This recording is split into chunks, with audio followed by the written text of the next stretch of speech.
All right, moving on now to some more breaking news that's coming in. There's no relief for Arvind Kejriwal as the Delhi High Court has issued notice to the CBI in connection with Arvind Kejriwal's plea seeking bail in Liquorgate. The Delhi High Court will consider Arvind Kejriwal's plea on the 17th of July. Ramey is joining us live. Ramey, what happened in court? Take us through the details.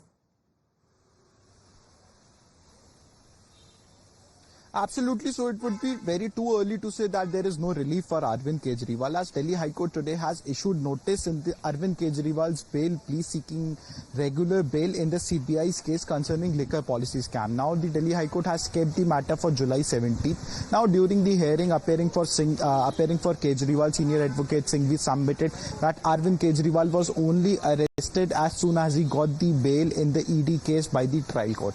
What was CBI doing from the past 2 years and why Arvind Kejriwal was not arrested?